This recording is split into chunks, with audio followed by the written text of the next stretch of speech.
الحمد لله رب العالمين والصلاة والسلام على نبينا محمد وعلى آله وأصحابه أجمعين وأشهد أن لا إله إلا الله وحده لا شريك له وأشهد أن محمدا عبد الله ورسوله صلى الله عليه وسلم أما بعد فهذا اليوم هو 14 من شهر شعبان عام 1437 من هجرة النبي صلى الله عليه وسلم ونحن في المجلس الثالث في كتاب التوحيد للإمام محمد بن عبد الوهاب رحمه الله تعالى. Nous sommes le 21 mai 2016 et ceci est le troisième cours de l'étude du livre de l'unicité de l'imam Muhammad ibn Abdel Wahhab, qu'Allah lui fasse miséricorde. Nous avons vu la définition de kitab et de tawhid. Nous avons vu ce qu'est le tawhid. Nous avons vu ses différentes catégories avec ses preuves du Coran et de la Sunna. Nous avons vu quelques réponses dirigées à ceux qui émettent des ambiguïtés car ils suivent les passions au lieu de suivre les textes et la compréhension saine qu'avaient les pieux prédécesseurs dans le domaine du tawhid. Certains savants disent que Kitab ou Tawhid est composé de 67 chapitres. D'autres disent qu'il n'est composé que de 66 chapitres. La raison pour laquelle ils ont divergé sur le nombre de chapitres, c'est que comme vous le voyez, le premier que nous sommes sur le point d'étudier, on ne voit pas la parole de l'auteur Bab, qui pourrait être traduit approximativement par chapitre.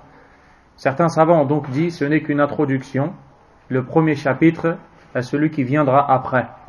Quoi qu'il en soit, nul doute que cette introduction a toute son importance, car il s'agit ici de nous montrer ce qu'est le tawhid dont nous allons parler et que nous allons étudier, incha'Allah ta'ala, tout au long de la lecture de cet écrit bénéfique. L'imam a donc dit Kitab al-Tawhid, le livre de l'unicité, puis il a dit Wa qawlillahi ta'ala, et la parole d'Allah élevé soit-il. Puis il va citer le verset de Surat al-Dhariyat où Allah subhanahu wa ta'ala a dit Wa ma khalaqatul jinna wal insa illa liya'budun, et dans le sens rapproché, et je n'ai créé les djinns et les hommes que pour qu'ils m'adorent. Et nous avons vu que le cheikh n'a pas cité une parole qui émane de lui entre le titre du livre et le premier verset qu'il a cité, pour la simple et bonne raison qu'il n'a pas voulu devancer Allah subhanahu wa ta'ala quand il s'agit de parler du tawhid. Et nous avons vu que ceci est un effet du tawhid sur cet homme, ce grand homme, le cheikh Muhammad rahimahullah. On peut dire wa qawlillahi ta'ala, tout comme on peut aussi dire wa qawlullahi ta'ala. Dans la grammaire arabe, il n'y a pas de faute à prononcer l'un ou l'autre. Et je vous passe les règles de grammaire ici. En tout cas, on peut dire wa qawli, tout comme on peut dire wa qawlu, et ce n'est pas une faute. Allah subhanahu wa ta'ala a donc dit dans le verset 56, dans le sens rapproché, et je n'ai créé les djinns et les hommes que pour qu'ils m'adorent. Le Cheikh Salih al-Fawzan, hafidhahullah ta'ala, a dit Lahidhu diqqat al-Shaykh, rahimahullah. Remarquez, soyez attentifs à la précision du cheikh, de l'auteur. Qala kitabu at-tawhid wa qawlillahi ta'ala wa ma khalaqatul jinna wal insa illa liya'budun. Lorsqu'il a dit le livre de l'unicité et la parole d'Allah subhanahu wa ta'ala, dans le sens rapproché, et je n'ai créé les djinns et les hommes que pour qu'ils m'adorent. Pourquoi est-ce qu'il a fait cela? Il a fait suivre ce verset à ce titre. Al-Fawzan a dit hafidhahullah liyubayyina lakum ma huwa ma'na at-tawhid, pour qu'il vous mette en évidence ce qu'est le sens du tawhid. Le tawhid dont il va parler et au sujet duquel il a donné le titre de son livre, c'est la chose suivante. Allah a dit subhanahu wa ta'ala, et ça c'est l'éducation des gens de la sunna. Comme nous l'avons déjà dit, lorsqu'ils peuvent se passer de s'exprimer et se contenter de citer les paroles d'Allah tabaraka wa ta'ala et celles du prophète sallallahu alayhi wa sallam, dans un quelconque sujet religieux, ils le font autant que possible. Car les gens de la sunna ne cherchent pas à plaire par leurs paroles. Mais ce qu'ils cherchent plutôt, c'est le fait que les gens obéissent à Allah subhanahu wa ta'ala. Cheikh al-Fawzan hafidhahullah a dit بأن التوحيد معناه إفراد الله بالعبادة. Comme nous l'avons vu, le tawhid, c'est unifier Allah dans l'adoration. C'est-à-dire vouer le culte à Allah seul et exclusivement. Croire qu'il est le seul méritant l'adoration. Subhanahu wa ta'ala. Vous allez donc voir qu'ici le cheikh va nous parler de quelle catégorie de tawhid dans cet écrit. Il va nous parler plus particulièrement de tawhid al-uluhiyya, l'unicité d'Allah dans le droit à l'adoration. Pourquoi est-ce qu'il ne va pas s'étaler dans tawhid al-rububiyya, la seigneurie, ou alors dans les noms et attributs al-asma ou as-sifat? Qu'est-ce qui peut me donner la réponse?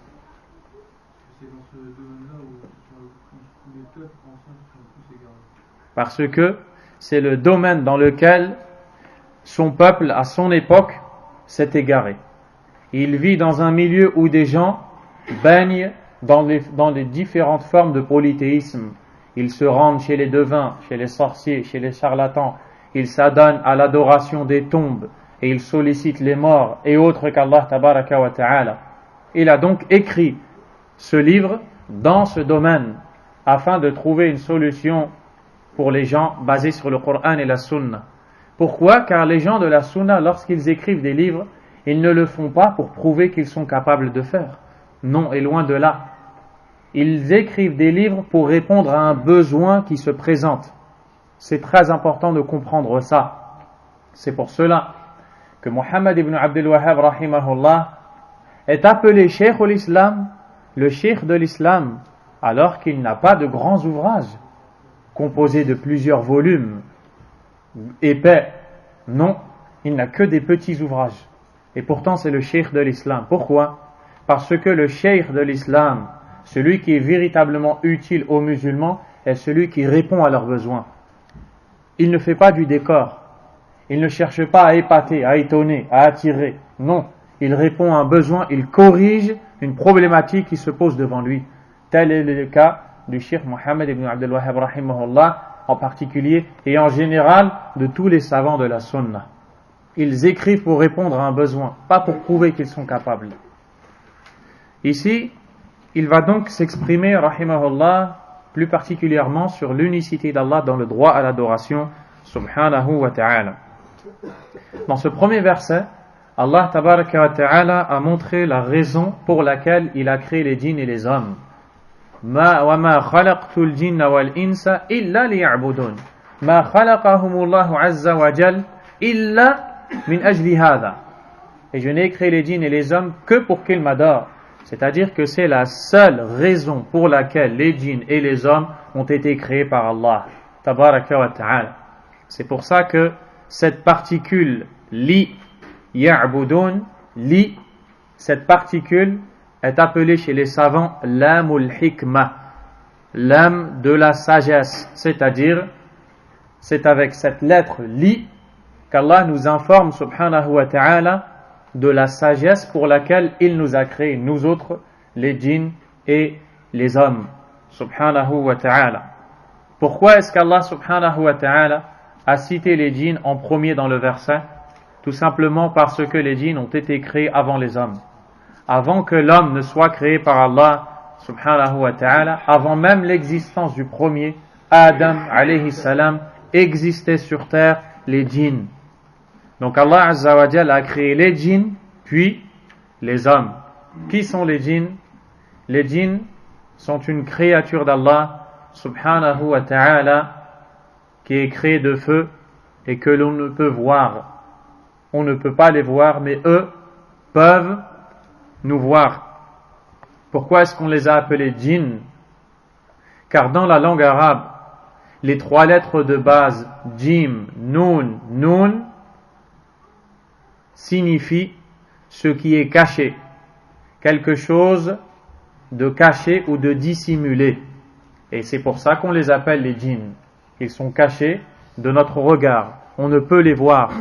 C'est aussi pour ça que le fœtus dans le ventre de la mère est appelé en arabe janin, parce qu'il est caché, on ne peut le voir. C'est aussi pour ça que l'on appelle celui qui a perdu la raison majnoun, parce que sa raison est couverte, sa raison est cachée, il a perdu la raison.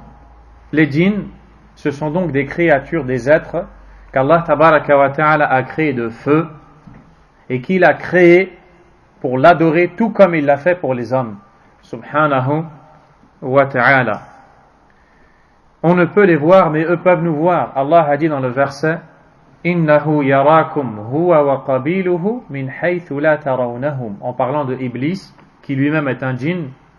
Il vous voit, lui ainsi que les siens, d'où vous ne pouvez les voir.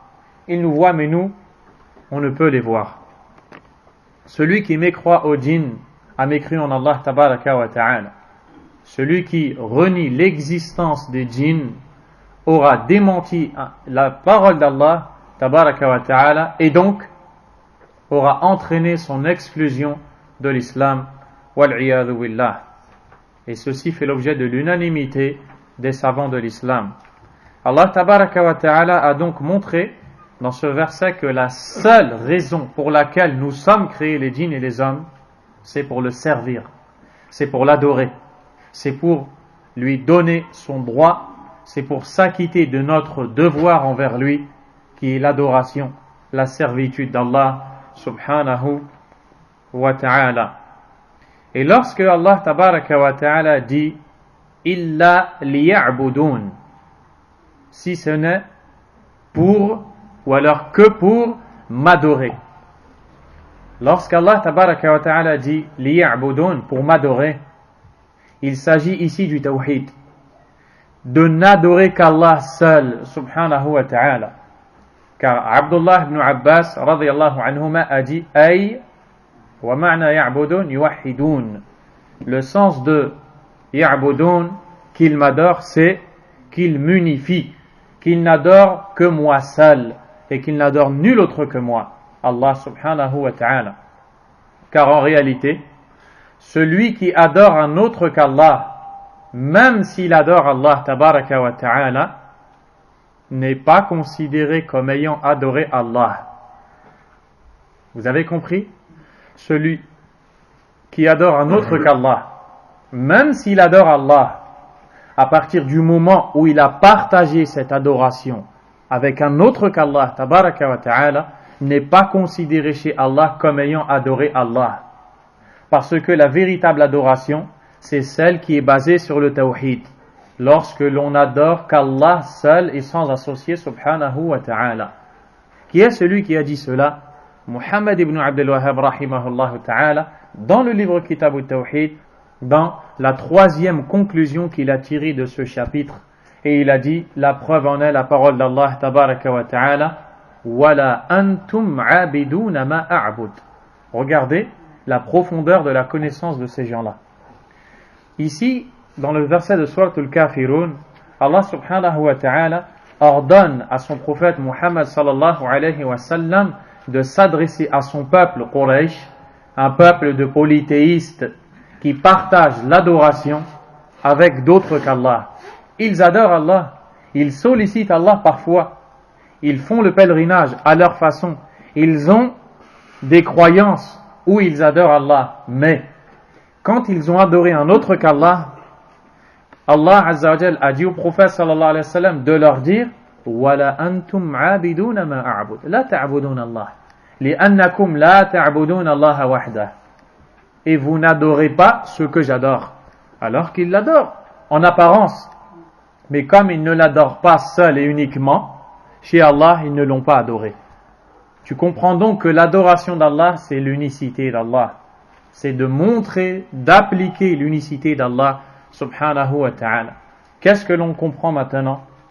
Qu'à travers ce verset, le cheikh Muhammad ibn Abdul Wahhab rahimahullah a voulu nous dire Kitab al-Tawhid, voulez-vous savoir ce qu'est le Tawhid? Et je n'ai écrit les djinns et les hommes que pour qu'ils m'adorent. Donc le Tawhid, ce n'est que d'adorer Allah subhanahu wa ta'ala. Et celui qui adore un autre qu'Allah tabaraka wa ta'ala, même s'il adore Allah azza wa jal, n'est pas considéré comme ayant adoré Allah. Car l'adoration d'Allah n'est valide que si elle est accompagnée de tawhid. Et que l'on n'adore qu'Allah seul et sans associé, subhanahu wa ta'ala. Le fait qu'Allah ait créé les djinns et les hommes pour qu'ils l'adorent n'implique pas forcément que ces derniers vont s'exécuter. Allah subhanahu wa ta'ala nous a créés pour l'adorer. Il a créé les djinns et les hommes pour l'adorer. Est-ce que cela veut dire que forcément ils vont s'exécuter? Non. Les créatures vont se diviser en deux. Ceux qui adorent Allah subhanahu wa ta'ala et ceux qui ne l'adorent pas. Et c'est ce qu'a dit Cheikh Salih al-Fawzan hafidhahullah. Wa ma'a kawnihi subhanahu wa ta'ala khalaqahum li'ibadatihi, avec le fait qu'il les a créés pour son adoration. Faminhum man qama bil'ibadati wa 'abada Allah. Il y a parmi eux certains qui ont appliqué cette adoration et qui ont adoré Allah. Wa minhum man lam ya'budillah. Et parmi eux d'autres qui n'ont pas adoré Allah. Ils n'ont pas adoré Allah. إذ لا يلزم من كونه خلقهم لعبادته أن يعبدوه كلهم. Car le fait qu'il les a créés pour l'adorer n'implique pas forcément qu'ils vont tous l'adorer. Allah va leur laisser le libre arbitre. Ils vont choisir. Allah va les éprouver par cela, subhanahu wa ta'ala. Allah tabaraka wa ta'ala nous a donc créés pour l'adorer. Il ne nous a pas laissés à l'abandon, comme il nous a dit dans le verset Ayahsabul insanu an yutraka suda, en sourate Al-Qiyamah, la résurrection. Il dit dans le sens rapproché, l'homme pense-t-il qu'on va le laisser sans devoir, sans but à observer, sans devoir duquel il va s'acquitter, sans ordre et sans interdit? Et ceci est la conviction de ceux qui ont mécru en Allah subhanahu wa ta'ala. Cette vie n'est pas un jeu. Allah nous a donné l'existence, il nous a créés après le néant dans lequel nous étions, afin que nous l'adorions seul et sans associé, subhanahu wa ta'ala. Est-ce que cela veut dire qu'Allah a besoin de nous? Allah a dit dans la suite des versets Ma uridu minhum min rizqin wa ma uridu an yut'imun inna Allaha huwa ar-razzaqu dhul quwwati al-matin. Je n'attends pas d'eux qu'il me donne la subsistance, et je n'attends pas d'eux non plus qu'ils me nourrissent. Allah est le grand pourvoyeur, le détenteur de la force, l'inébranlable. فَعِبَادَتُكَ لِلَّهِ عَزَّ وَجَلَّ تَنْفَعُكَ أَنْتَ وَلَا تَنْفَعُ اللَّهَ عَزَّ وَجَلَّ وَتَرْكُ عِبَادَتِكَ لِلَّهِ تَضُرُّكَ أَنْتَ وَلَا تَضُرُّ اللَّهَ شَيْئًا سُبْحَانَهُ وَتَعَالَى. Ainsi, si tu appliques l'adoration d'Allah, l'utilité n'est que pour toi. Ce n'est que dans ton intérêt que tu adores Allah. Et en aucun cas tu ne saurais tirer profit à Allah qui n'a nullement besoin de toi. Et si tu délaisses cette adoration pour laquelle il t'a créé, subhanahu wa ta'ala, cela ne nuira en rien à Allah. Au contraire, c'est bien toi qui subiras les effets néfastes de l'abandon de l'adoration d'Allah, subhanahu wa ta'ala. Pour cela, Allah tabaraka wa ta'ala a dit وَقَالَ مُوسَى إِن تَكْفُرُوا أَنْتُمْ وَمَنْ فِي الْأَرْضِ جَمِيعًا فَإِنَّ اللَّهَ لَغَنِيٌّ حَمِيدٌ. Dans le sens rapproché du verset, et Moussa a dit, Moussa s'est exprimé à son peuple et lui a dit, si vous mécroyez tous, vous les habitants de la terre, tous ensemble, sachez alors qu'Allah est parfaitement riche, il se passe largement de vous et il est digne de louange, subhanahu wa ta'ala. Allah n'a pas besoin de nous, c'est nous qui avons besoin de lui. Ya ayyuhan nasu antumul fuqara'u ila Allah. Ô vous les hommes, vous êtes les besogneux devant Allah. Nous avons donc besoin de l'adorer. Allah nous a créés tabaraka wa ta'ala pour l'adorer. Nous avons besoin de l'adorer. Il n'a pas besoin de nous, subhanahu wa ta'ala. Deuxième verset. وقوله تعالى ولقد بعثنا في كل أمة رسولا أن اعبدوا الله واجتنبوا الطاغوت. Dans le sens rapproché du verset, et nous avons envoyé vers chaque peuple un messager leur disant adorez Allah et éloignez-vous du tarout. Le terme global, le sens global du mot tarout, c'est tout ce qui est adoré en dehors d'Allah subhanahu wa ta'ala, et nous allons voir la définition détaillée incha'Allah tabaraka wa ta'ala. Cheikh Salih al-Sheikh حفظه الله a dit هذه الآية تفسير للآية التي قبلها. Ce verset est une explication détaillée du verset le précédent. Dans le verset précédent, dans le sens rapproché, et je n'ai créé les djinns et les hommes que pour qu'ils m'adorent. Qu'est-ce que cela veut dire exactement? Nous avons envoyé à chaque peuple un messager pour leur dire adorez Allah et éloignez-vous du tarout. Éloignez-vous de l'adoration d'autre qu'Allah subhanahu wa ta'ala. L'adoration d'Allah tabaraka wa ta'ala, c'est donc de lui vouer le culte sincèrement, exclusivement, et de s'éloigner de toute forme de culte à un autre que lui subhanahu wa ta'ala.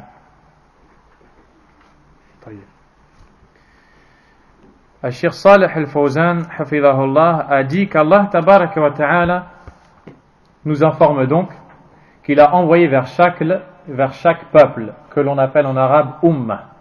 Ummah, al-jama'atu wal-jil wa-ta'ifatu min an-nas. Le terme Ummah, dans le Coran, a plusieurs sens. Mais dans ce contexte ici, il a le sens de la communauté, d'un groupe de personnes. Donc Allah Azza wa Jal a envoyé à chaque peuple un messager leur disant adorez Allah et éloignez-vous du tarout. Qu'est-ce que Ar-Rasoul? Qu'est-ce que le messager? قال الشيخ الفوزان من أوحي إليه بشرع وأمر بتبليغه. C'est celui qui a reçu une révélation et l'ordre de la transmettre. Le messager, c'est un homme qui a été envoyé par Allah subhanahu wa ta'ala, ayant reçu la révélation divine et qui est chargé la révélation divine et qui est chargé de la transmettre. Il est chargé de transmettre le message d'Allah subhanahu wa ta'ala. Alors que un-nabi, le prophète, c'est un homme envoyé par Allah subhanahu wa ta'ala qui a la révélation, mais il n'a pas un message à transmettre. Et les savants ont divergé sur la différence entre le prophète et le messager. Mais ici, ce qui nous concerne, c'est le messager dans ce verset. Un homme envoyé par Allah, ayant reçu la révélation divine, étant chargé de la transmettre. وَالرُّسُلُ كَثِيرٌ.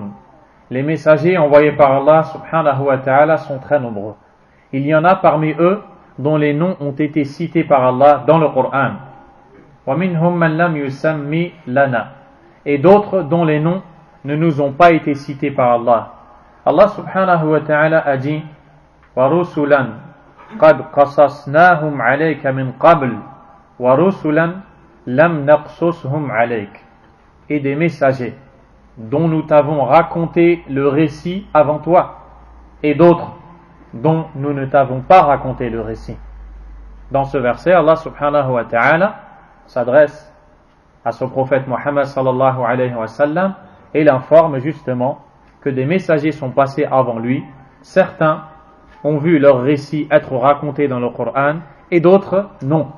Quant à ceux dont les récits ont été racontés, nous devons y croire avec les détails qui nous sont donnés. Et quant à ceux dont les récits ne nous ont pas été détaillés, nous devons y croire de façon générale et globale. Et dire qu'Allah a envoyé des messagers, subhanahu wa ta'ala.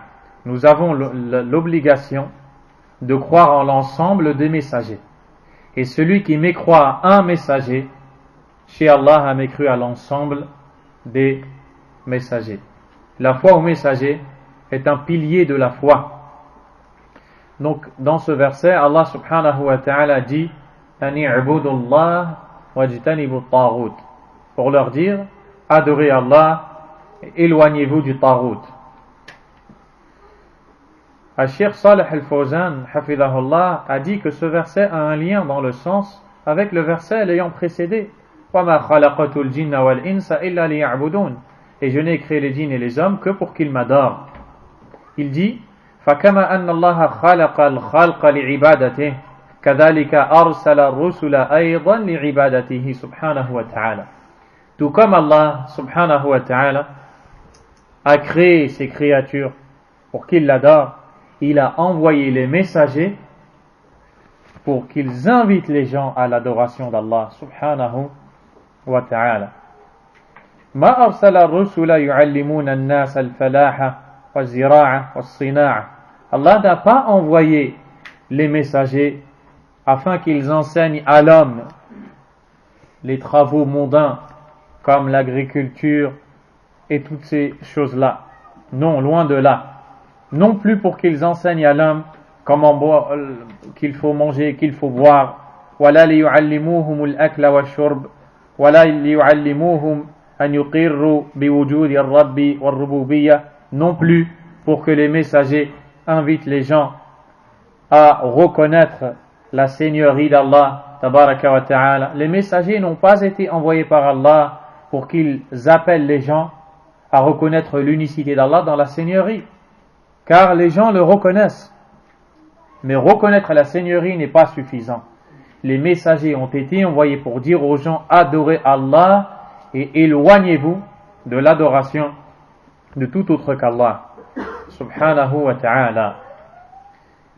Donc on voit que dans ce verset Allah azza wa jal nous dit wajtanibu taghut, et éloignez-vous, écartez-vous du taghut. Taghut dans la langue arabe, c'est un terme qui est issu d'un verbe. Le verbe c'est tagha, yatra, qui signifie transgresser ou alors outrepasser les limites qui sont fixées. Lorsque quelqu'un va transgresser ou alors outrepasser des limites, on dira de lui en arabe qad tagha hadha al-insan, cet homme-là a transgressé. Allah a dit dans surat Al-Haqqa, lorsqu'il parle du déluge par lequel il a noyé le peuple de Nuh alayhi salam, inna lamma tagha al-ma hamalnakum fil jariyah. Lorsque l'eau a dépassé ses limites, nous vous avons porté sur la barque. De quoi est-ce qu'il parle subhanahu wa ta'ala? Du déluge. L'eau a dépassé ses limites habituelles, en employant donc le verbe tagha. Également, Allah Azza wa Jal a dit dans surat Al-Alaq, il dit subhanahu wa ta'ala Inna al-insana la yatgha. Certes, l'homme transgresse, il dépasse les limites. Dans la religion d'Allah, taghut a été défini par l'imam Ibn al-Qayyim rahimahullah ta'ala, et a dit wa kullu ma tajawaza bihi al-'abdu haddahu min ma'budin aw matbu'in aw muta' fi ghayri ta'ati Allah fahuwa taghut. C'est-à-dire tout ce avec quoi l'individu va outrepasser les limites, que ce soit quelqu'un qui est suivi, quelqu'un qui est adoré, quelqu'un qui est obéi dans la désobéissance à Allah subhanahu wa ta'ala. Lorsque quelqu'un va accorder un rang à quelqu'un d'autre supérieur à celui qu'il mérite, comme celui qui va dire d'un homme qu'il voit l'avenir, là il a dépassé les limites avec lui. Ou alors celui qui va voir un devin ou un sorcier pour lui demander la bénédiction, la réussite, ou de favoriser la fécondité de son épouse qui peut être stérile. Il a dépassé les limites dans ce qu'il devait croire de cette personne à qui il a formulé cette demande. Eh bien, lorsque l'on dépasse les limites avec quelqu'un qui est suivi, adoré, obéi en dehors d'Allah tabaraka wa ta'ala, ce quelqu'un, c'est de cela que l'on parle lorsque l'on dit taghut, à condition que ce quelqu'un soit satisfait, agrée, accepte l'adoration qui lui est vouée. N'est-ce pas que Isa alayhi salam a été adoré en dehors d'Allah tabaraka wa ta'ala. Allons-nous pour autant le qualifier de taghut? Loin de là. L'imam du tawhid, Isa alayhi salam, le prophète Muhammad sallallahu alayhi wa sallam, est adoré. Mais est-ce que l'on va dire de lui qu'il est cette chose-là? Loin de là. Ainsi, lorsque quelqu'un est adoré, on a donc dépassé les limites avec lui. Si ce quelqu'un est satisfait de cette adoration, ce quelqu'un est donc un taghut.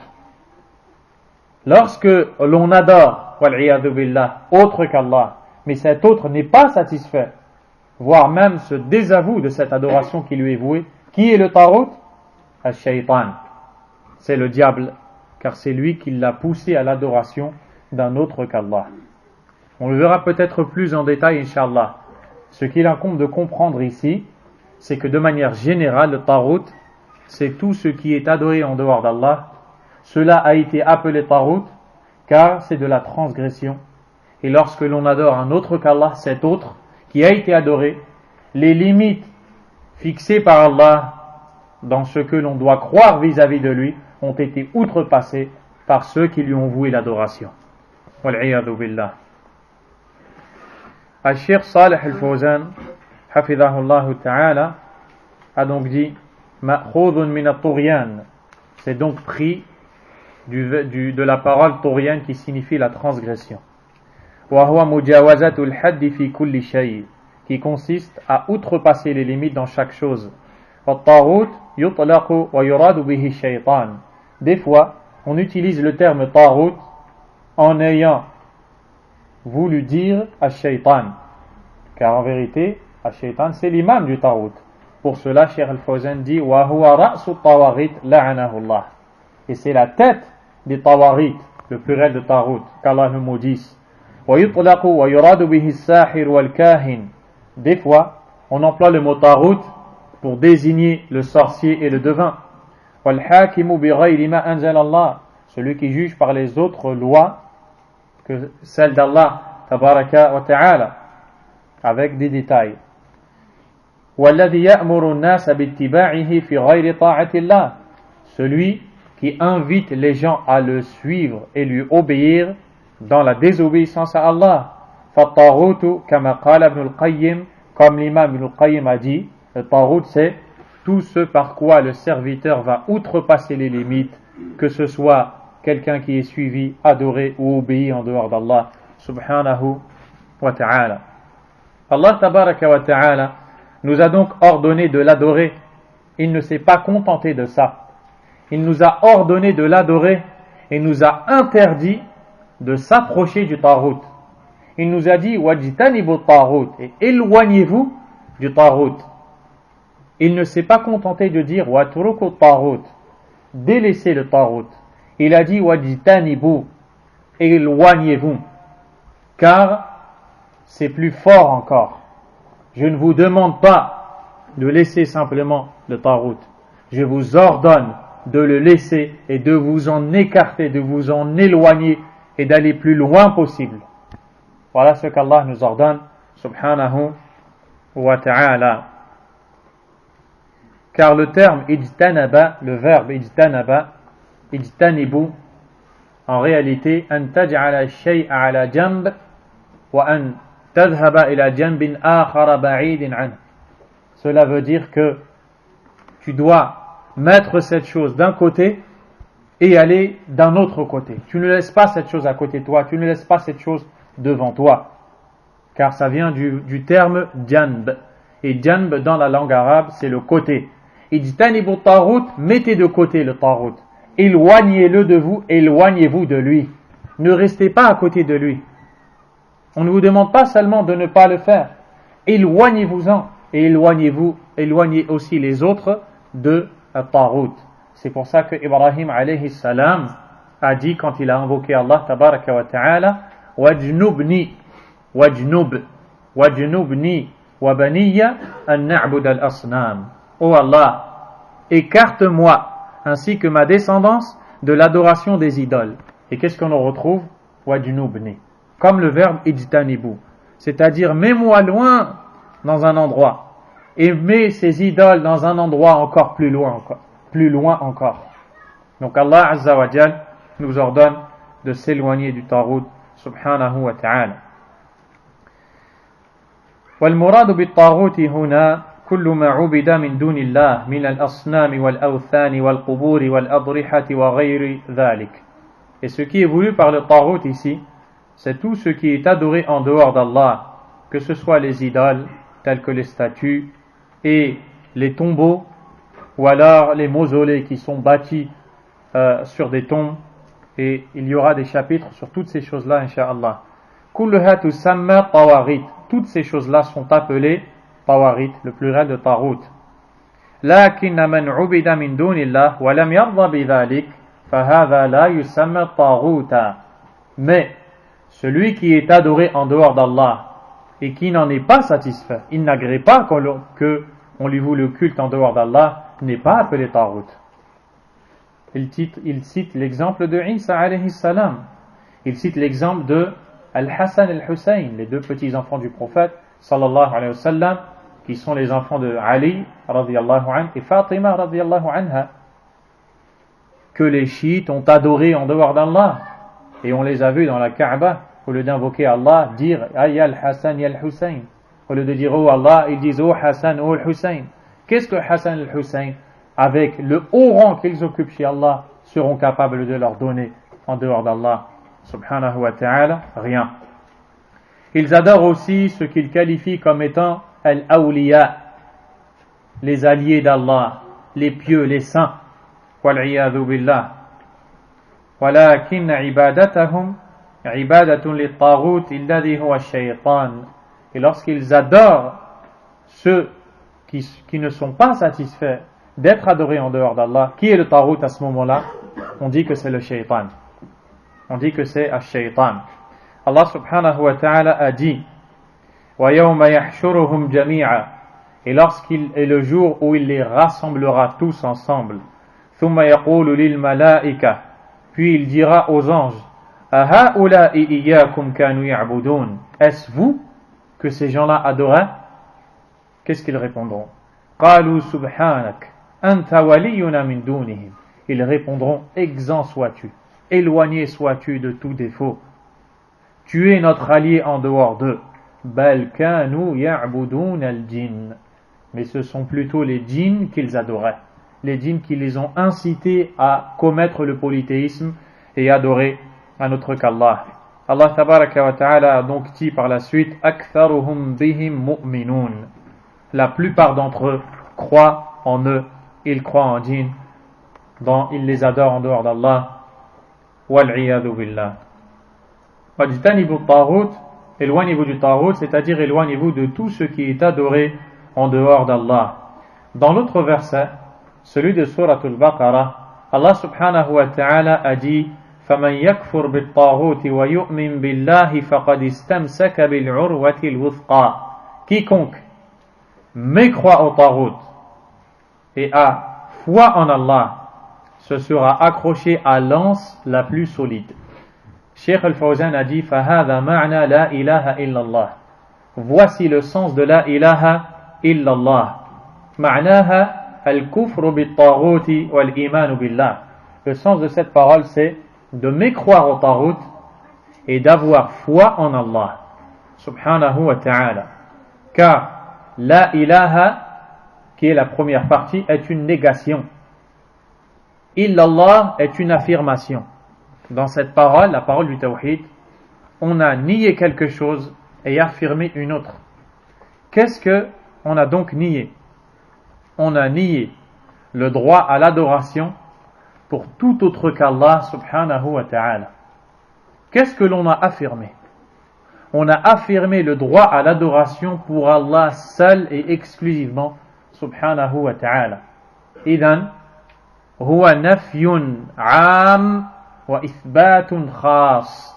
C'est donc une négation générale et une affirmation spécifique et particulière. Qu'est-ce qu'on a nié généralement? L'adoration pour tout autre qu'Allah. De façon générale, on a nié toute forme d'adoration pour un autre qu'Allah. Et qu'est-ce qu'on a affirmé spécifiquement? On a affirmé spécifiquement le droit à l'adoration pour Allah seul, subhanahu wa ta'ala. C'est comme si que l'on se débarrassait de toutes les impuretés qui puissent exister pour laisser la seule chose qui est pure. C'est l'adoration d'Allah, subhanahu wa ta'ala. La ilaha illallah. On se débarrasse de l'adoration d'autre qu'Allah, subhanahu wa ta'ala, et on affirme le droit à l'adoration à Allah seul, subhanahu wa ta'ala. Voici le sens de la ilaha illallah. Cette parole ne veut pas dire nul autre créateur qu'Allah, nul autre pourvoyeur qu'Allah, comme on l'entend malheureusement chez beaucoup de gens qui n'ont pas la bonne compréhension. Cette parole ne veut pas non plus dire sortir la fausse certitude et faire entrer la vraie certitude, comme on l'entend chez le groupe appelé Jama'at al-Tabligh, qui définissent la ilaha illallah dans leurs écrits comme étant faire sortir la fausse certitude et faire entrer la vraie certitude. Ça n'a absolument aucun sens. Ce n'est pas le sens de la ilaha illallah. La ilaha illallah, c'est ce que vous venez d'entendre. Donc, comme le dit Cheikh Al-Fawzan, hafidhahullah, on retrouve dans cette parole le sens de la ilaha illallah. Dans la ilaha illallah, il y a une négation suivie d'une affirmation. La ilaha illallah. Dans le verset U'budullah wajtanibu at-taghut, U'budullah, adorez Allah. C'est le sens de l'affirmation. Wajtanibu at-taghut, éloignez-vous du taghut. C'est un ordre qui en réalité est une interdiction, qui est l'interdiction de se rapprocher du taghut, de vouer le culte à un autre qu'Allah. Qu'est-ce que l'on retrouve donc dans ce verset? Le sens exact de la ilaha illallah. La négation de l'adoration pour autre qu'Allah et l'affirmation du droit à l'adoration pour Allah seul. Où est-ce qu'on le retrouve? On retrouve l'affirmation dans la parole U'budullah, adorez Allah.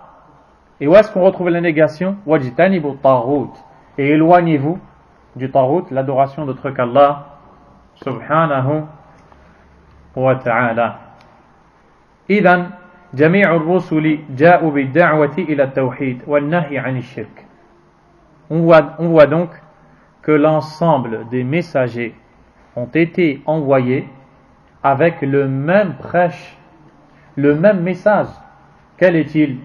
Appeler les gens à l'unicité d'Allah, appeler les gens à n'adorer qu'Allah subhanahu wa ta'ala, et les interdire ou leur interdire d'adorer un autre qu'Allah subhanahu wa ta'ala. Voici la religion de tous les prophètes. هذه ملة الرسل عليهم الصلاة والسلام وهي ملة واحدة. C'est la religion des messagers, une religion identique. وإن اختلفت شرائعهم, même si leurs législations sont diverses et différentes. Ils ont de différentes façons d'adorer. Ils ont différents ordres, différents interdits. Mais la base, le moteur de tout cela, donc,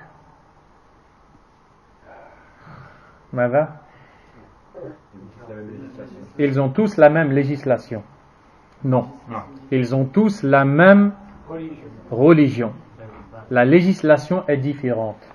Pour cela, le prophète sallallahu alayhi wa sallam a dit dans un hadith, Nahnu al-anbiya, nous autres les prophètes, ikhwatun li'allat. Nous sommes des frères d'un même père et chacun a une mère différente. Regardez l'art du prophète sallallahu alayhi wa sallam de faire comprendre les choses. Il dit Ummahatuhum shatta wa dinuhum wahid. Nous avons, les prophètes ont plusieurs, chacun a sa mère, notre père est unique. C'est-à-dire, ils ont la même religion. La ilaha illallah at-tawhid. C'est le même père qu'ils ont. Al-asl, la base c'est la même. La ilaha illallah. Mais ils ont des mères différentes. Ils ont des législations différentes. On demandera à un prophète de jeûner tant de jours et à un autre de jeûner tant de jours et ainsi de suite. Voici la seule différence entre les messagers. Sinon leur prêche c'est le même. Ils n'ont pas appelé les gens à la dunya. Ils n'ont pas appelé les gens au sectarisme. Ils n'ont pas appelé les gens à toutes ces choses. Ils n'ont appelé les gens qu'à Allah seul et sans associé, subhanahu wa ta'ala. إلا أن أصل دينهم وعقيدتهم هو التوحيد وعبادة الله في كل وقت بما شرع. Ils ont donc reçu tous le même ordre, celui d'adorer Allah. Mais chacun, à son temps, va l'adorer d'une façon qui lui sera détaillée, définie par Allah subhanahu wa ta'ala. Et c'est tout ce que dit ici le Cheikh Saleh Al-Fawzan. Puis Allah tabaraka wa ta'ala dit dans la suite de ce verset, فَمِنْهُمْ مَنْ هَدَى اللَّهِ. Il y a parmi eux certains qui ont été guidés par Allah. Donc, tout d'abord, Allah Azza wa Jal nous dit, nous avons envoyé à chaque peuple un messager pour leur dire adorez Allah et éloignez-vous du Tarout. Qu'est-ce qu'il dit ensuite? فَمِنْهُمْ مَنْ هَدَى اللَّهِ. Parmi eux, certains ont été guidés par Allah. Ces gens qui ont reçu ces prophètes pour leur prêcher le message se sont divisés en deux. Parmi eux, certains ont accepté ce message, ils y ont adhéré, ils ont pris et adopté cette conviction. وَمِنْهُمْ مَنْ حَقَّتْ عَلَيْهِ الضَّلَالَةِ. Et parmi eux, certains ont vu sur eux se réaliser l'égarement.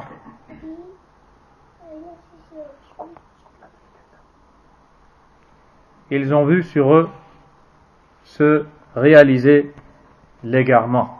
Le troisième verset, وَقَوْلِهِ وَقَضَى رَبُّكَ أَلَّا تَعْبُدُوا إِلَّا إِيَّاهُ وَبِالْوَالِدَيْنِ إِحْسَانًا الْآيَةِ. La parole d'Allah subhanahu wa ta'ala dans le sens rapproché du verset.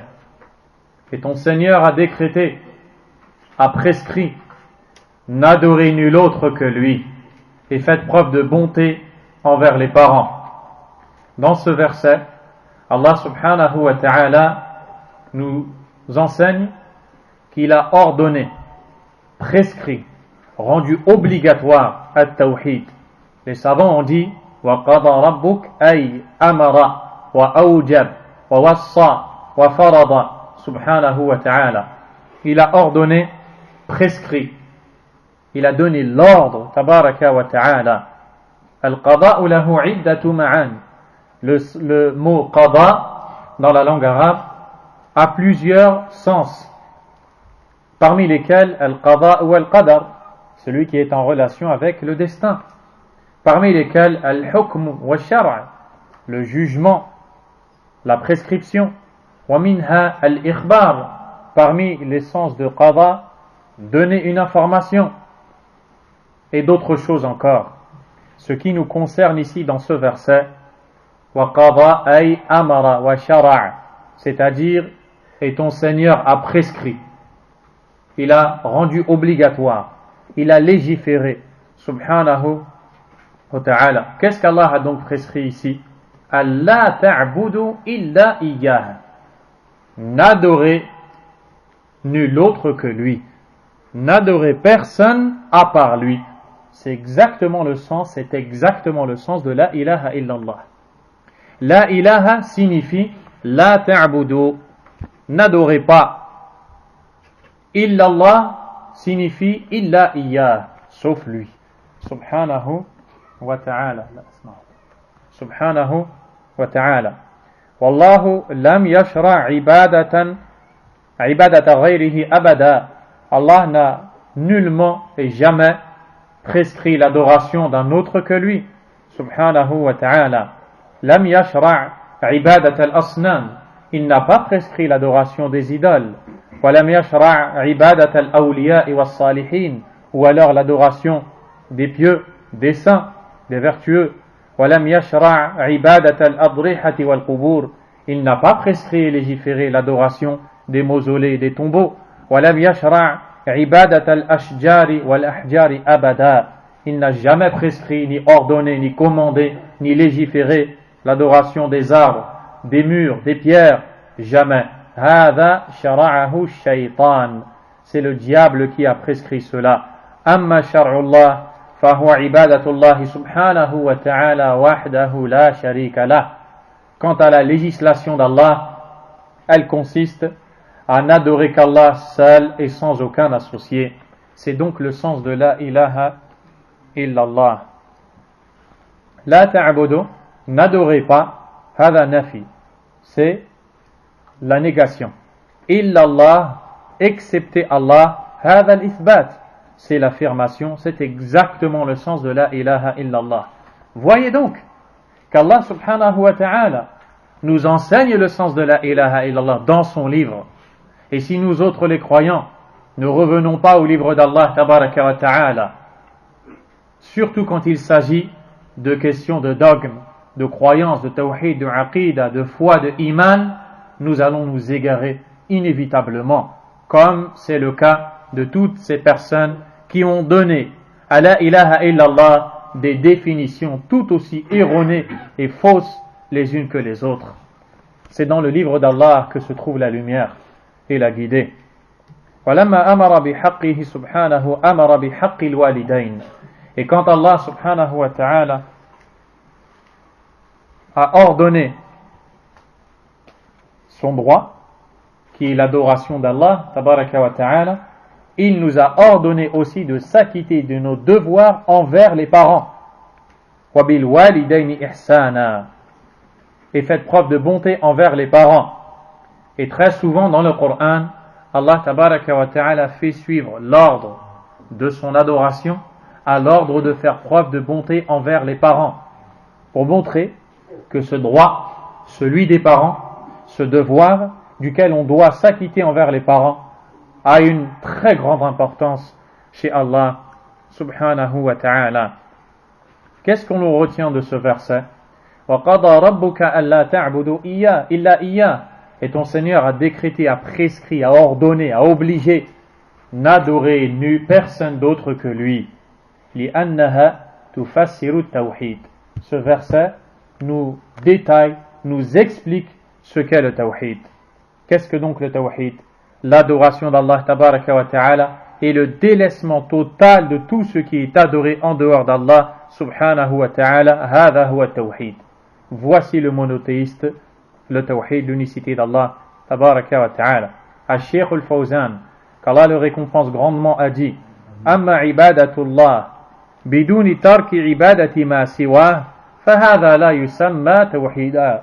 Quant à l'adoration d'Allah, sans pour autant délaisser l'adoration d'autre qu'Allah subhanahu wa ta'ala, cela ne s'appelle pas le tawhid. Ce n'est pas le tawhid. Car on le voit dans beaucoup de groupes tels que chez le soufisme, ils adorent des tombeaux, des saints, ils adorent autre qu'Allah et disent هذا هو التوحيد. C'est le tawhid que l'on manifeste à travers ses actes. C'est le tawhid que l'on exprime à Allah. C'est le tawhid que l'on met en pratique et en évidence. Alors qu'en réalité, ce n'est rien d'autre que du polythéisme, comme vous allez le voir, Inch'Allah, dans ce livre béni. فَالْمُشْرِكُونَ يَعْبُدُونَ اللَّهَ وَلَكِنَّهُمْ يَعْبُدُونَ مَعَهُ غَيْرَهُ فَصَارُوا مُشْرِكِينَ. Les polythéistes adorent Allah, mais ils adorent avec lui autre. C'est pourquoi ils sont polythéistes, donc associateurs. L'important n'est donc pas d'adorer Allah seulement, uniquement, mais ce qu'il faut, c'est adorer Allah. On pourrait mal comprendre ce que je viens de dire. L'important n'est pas d'adorer Allah, même si on pourrait adorer autre que lui. L'important, c'est de n'adorer qu'Allah seul. Ce n'est pas le simple fait d'adorer Allah, mais ce qui est important, c'est d'adorer Allah seul et sans associé, et de ne pas vouer quelconque forme d'adoration à autre que lui, subhanahu wa ta'ala, car sinon tu n'es pas considéré comme ayant adoré Allah tabaraka wa ta'ala. Ainsi, celui qui accomplit la prière, qui jeûne, qui fait le pèlerinage, mais qui ne délaisse pas l'adoration d'autre qu'Allah, laysa bi muslim. Il fait toutes ces choses-là, mais il adore un autre qu'Allah, il n'est pas musulman chez Allah subhanahu wa ta'ala. Allah a dit: Ani abudullah wajtanibu taghut. Adorez Allah et éloignez-vous du taghut. Subhanahu, Allah subhanahu wa ta'ala. Yani la ta'budu ma'ahu ghayra. C'est-à-dire, n'invoquez pas avec lui, n'adorez pas avec lui quelqu'un d'autre. Et dans le hadith Qudsi, la parole d'Allah subhanahu wa ta'ala rapportée par l'imam Muslim, Allah tabaraka wa ta'ala dit: Ana aghna shuraka'i 'ani shirk. Man 'amila 'amalan ashraka ma'iya fihi ghayri taraktuhu wa shirkah. Je suis celui qui se passe le plus d'associés. Quiconque fait une œuvre en m'y associant à un autre que moi, je l'abandonne et le délaisse lui et son association. Le verset suivant, Allah subhanahu wa ta'ala a dit wa'budu Allah wa la tushriku bihi shay'a, et adorez Allah et ne lui associez rien, subhanahu wa ta'ala. C'est le 4e verset de l'introduction de Kitab al-Tawhid. Comme on voit, les versets vont tous dans le même sens et dans le même contexte. Manhajuha wahid. Le cheminement que l'on retrouve dans ces versets est identique, c'est le même. L'appel à l'unicité d'Allah. Wa'budu Allah wa la tushriku bihi shay'a, que l'on voit ici, c'est comme le verset précédent. Ani'budu Allah wajtanibu at-taghut. Adorez Allah et éloignez-vous du taghut. Pourquoi? Al-Sheikh al-Fawzan dit li'annaha takhruju min mishkatin wahida, car ces versets viennent d'une seule et même niche. Ils viennent de la même base. Ils viennent d'où? Du Coran, de la parole d'Allah subhanahu wa ta'ala. Wa'budullah, et adorer Allah, c'est l'ordre de vouer le culte à Allah. Wa la tushriku bihi shay'a, c'est l'interdiction qui implique la négation du droit à l'adoration pour tout autre qu'Allah. هذا نهي عن الشرك وهذا هو معنى لا إله إلا الله لأن لا إله إلا الله معناها نفي الشرك وإثبات العبادة لله سبحانه وتعالى وعز وجل. Voici le sens de la ilaha illallah, qui consiste à délaisser toute forme de polythéisme et à ne vouer l'adoration qu'à Allah seul subhanahu wa ta'ala. Lorsqu'il dit wa'budullah, son sens ay akhlisu lahu al-ibada, c'est-à-dire vouez lui le culte exclusif. Faites en sorte que votre adoration soit purement vouée à Allah et à personne d'autre que lui, subhanahu wa ta'ala. Wal-ibadatu la budda min ma'rifati ma'naha. Il faut absolument connaître le sens du terme al-ibada. Al-ibada dans son sens linguistique. Abada, souvenez-vous, chaque terme a une base de 3 lettres. On retrouve dans cette base de 3 lettres un sens de base. Puis, lorsque l'on va ajouter ou supprimer ou former le mot ayant ces 3 lettres de base, d'une façon, il y aura un sens en plus. À la base, abada, c'est al-dhullu wal-khudu'. C'est l'avilissement, le fait de rabaisser quelque chose. C'est pour cela que lorsque les Arabes parlent du chemin, de la voie empruntée par les gens, la route sur laquelle les gens ont l'habitude de marcher, c'est une route qui est usée. Et c'est pour cette raison que l'on remarque la différence entre le chemin où les gens marchent et l'autre. Dans quoi? On voit la terre qui est sèche, il n'y a plus d'herbe. Et on voit l'herbe sur la terre où les gens ne marchent pas. Comment cela est appelé en arabe? On dit tariqun mu'abbad. Qu'est-ce qu'on retrouve dans le mot mu'abbad? On retrouve abada. C'est un chemin usé, un chemin sur lequel on a marché. Abada, ça fait référence à l'avilissement, le rabaissement. Lorsqu'il s'agit de l'adoration d'Allah subhanahu wa ta'ala, il s'agit de se rabaisser devant Allah, d'exprimer à Allah sa faiblesse, sa bassesse, son manque total, sa défaillance dans tout point de vue, de se rabaisser à Allah subhanahu wa ta'ala, de montrer que nous sommes ses esclaves, faibles, besogneux, serviteurs, subhanahu wa ta'ala. Et la définition retrouvée dans le livre intitulé Al-Ubudiyya, la dévotion, par le Cheikh al-Islam Ibn Taymiyyah, rahimahullah, est celle qui a été jugée par les savants comme étant la meilleure définition du terme Al-Ibada, l'adoration. Ibn Taymiyyah, rahimahullah, a dit Ismun jami'. Ismun jami'. Al-Ibada, l'adoration, c'est un nom qui englobe. C'est un nom qui englobe likulli ma yuhibbuhu Allahu wa yardah. Tout ce qu'Allah aime et agré. Al-ibada, l'adoration, c'est un nom. Ce nom englobe quelque chose. Qu'est-ce qu'il englobe? Tout ce qu'Allah aime et agrée. Min al-a'mali wal-aqwali, ou min al-aqwali wal-a'mali al-zahira wal-batina. Que ce soit des paroles ou des actes, apparents ou cachés. Voici la définition de l'adoration. Tout ce qu'Allah aime et agrée, comme paroles et actions, peu importe que ces actions soient apparentes ou cachées.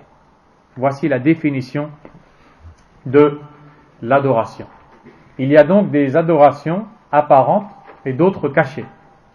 Lorsqu'il s'agit de la parole, vous avez tous compris, les paroles comme la lecture du Coran, répandre la salutation islamique, prodiguer le conseil, appeler au bien, corriger une erreur, évoquer Allah, l'invoquer subhanahu wa ta'ala. Les actes apparents, ce sont les actes faits par les membres, la prière, l'aumône, le pèlerinage et tout ce que l'on fait et qui est visible à l'œil nu ou à l'œil. Et les actes cachés, les actes intérieurs que l'on appelle a'mal al-qulub, les actions du cœur, l'amour d'Allah subhanahu wa ta'ala, l'espoir en sa miséricorde, la crainte de son châtiment, la sincérité, la véracité, la bonne opinion que l'on se doit d'avoir envers Allah, toutes ces choses-là ne sont pas visibles. Ce sont des actions. Qui est-ce qui fait ces actions? Le cœur. La prière, l'aumône, le pèlerinage, ce sont des actions visibles. Qui est-ce qui fait ces actions? Les membres. Vous avez compris la différence entre les actions cachées et apparentes? Voici la définition de l'adoration. Al-Cheikh al-Fawzan a dit فَالْعِبَادَةُ هِيَ فِعْلُ مَا شَرَعَهُ اللَّهُ عَزَّ وَجَلَّ.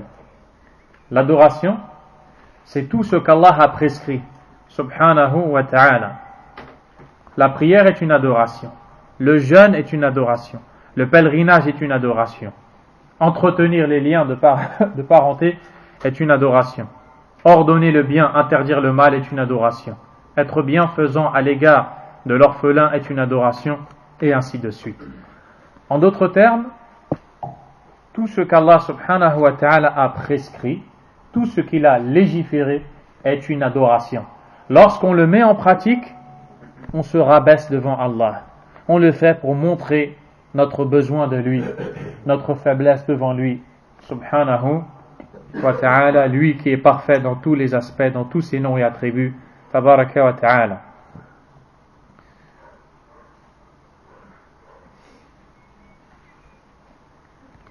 الشيخ الفوزان حفظه الله dit كل ما شرعه الله فهو عبادة ليست العبادة أن الإنسان يتقرب إلى الله بشيء من عند نفسه فهذه بدعة.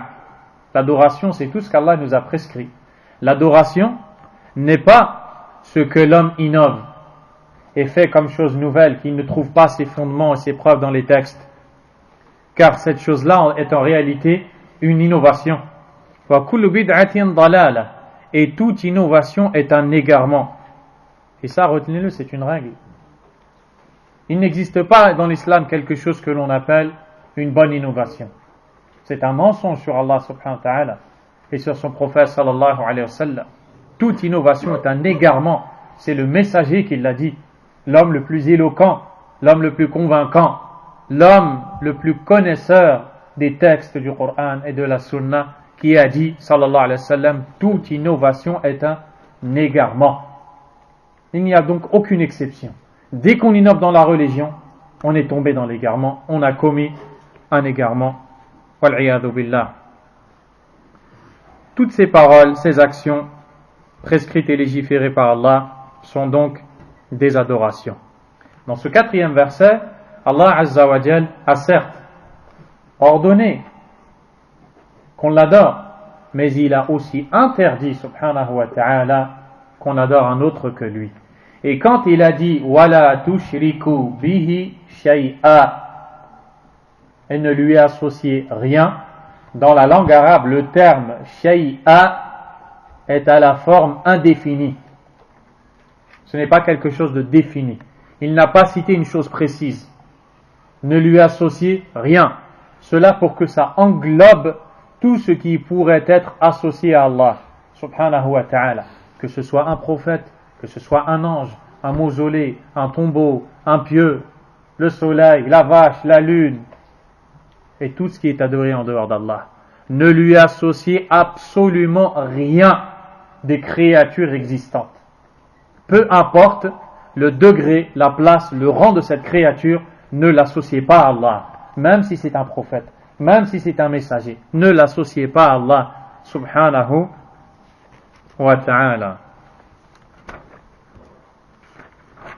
On s'arrête ici, inshallah ta'ala, et on reprend mercredi, inshallah. والله تبارك وتعالى أعلم وصلى الله وسلم وبارك على نبينا محمد وعلى آله وأصحابه أجمعين سبحانك اللهم وبحمدك أشهد أن لا إله إلا أنت أستغفرك وأتوب إليك